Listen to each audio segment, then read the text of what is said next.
ಇಂದಿನ ಕತೆ ಬುದ್ಧಿವಂತ ನರಿ. ಒಂದು ಕಾಲದಲ್ಲಿ ಕಾಡಿನಲ್ಲಿ ಒಂದು ಗರಿಷ್ಠ ಶಕ್ತಿಶಾಲಿ ಸಿಂಹವಿತ್ತು. ಅದು ಯಾವ ಪ್ರಾಣಿಯನ್ನಾದರೂ ಹಿಂಸೆಯಾಗಿ ಬಲಿ ಮಾಡುತ್ತಿದ್ದಿತು. ಎಲ್ಲಾ ಪ್ರಾಣಿಗಳು ಸಿಂಹನ ಭಯದಿಂದ ವಾಸವಾಗಿದ್ದವು. ಒಂದು ದಿನ ನರಿ ಸಿಂಹನಿಗೆ ಹತ್ತಿರ ಹೋಯಿತು ಮತ್ತು ಹೇಳಿತು, ಮಹಾಪ್ರಭು, ನೀವು ಪ್ರತಿದಿನ ನಮ್ಮಲ್ಲಿ ಒಬ್ಬೊಬ್ಬರನ್ನು ಕೊಲ್ಲುತ್ತಿದ್ದೀರಿ.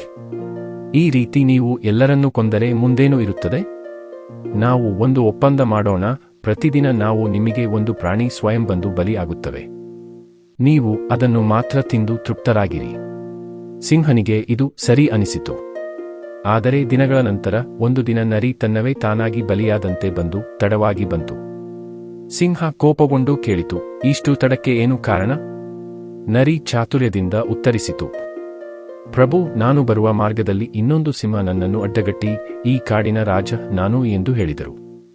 ನಾನು ಆತನಿಗೆ ನಿಮಗೆ ಸಿಂಹರಾಜ ಎಂದು ಹೇಳಿದಾಗ ಅವನು ನನ್ನನ್ನು ಬಂಧಿಸಿ ಹಿಂಸೆ ಕೊಡಲು ಯತ್ನಿಸಿದನು. ಆದರೆ ನಾನು ತಪ್ಪಿಸಿಕೊಂಡು ಬರುವಷ್ಟರಲ್ಲಿ ತಡವಾಯಿತು. ಸಿಂಹ ಬುದ್ಧಿಹೀನತೆಯಿಂದ ಕೋಪಗೊಂಡು ಆ ಸಿಂಹ ಎಲ್ಲಿ ಇದೆ ಎಂದು ಕೇಳಿತು. ನರಿ ಅದನ್ನು ಹತ್ತಿರದ ಕೊಳದ ಬಳಿ ಕರೆದೊಯ್ಯಿತು. ಅಲ್ಲಿ ನೀರಿನಲ್ಲಿ ಸಿಂಹನ ಪ್ರತಿಬಿಂಬವಿತ್ತು. ತನ್ನ ಪ್ರತಿಬಿಂಬವನ್ನು ಮತ್ತೊಂದು ಸಿಂಹ ಎಂದು ಭಾವಿಸಿ ಸಿಂಹ ಹೊಗೆಯುತ್ತಾ ಕೊಳಕ್ಕೆ ಹಾರಿ ಬಿತ್ತು ಮತ್ತು ಮುಳುಗಿ ಸತ್ತುಹೋಯಿತು. ಈ ಕಥೆಯ ನೀತಿ, ಮಾತು ಬಲ್ಲವನಿಗೆ ಅಪಾಯವಿಲ್ಲ.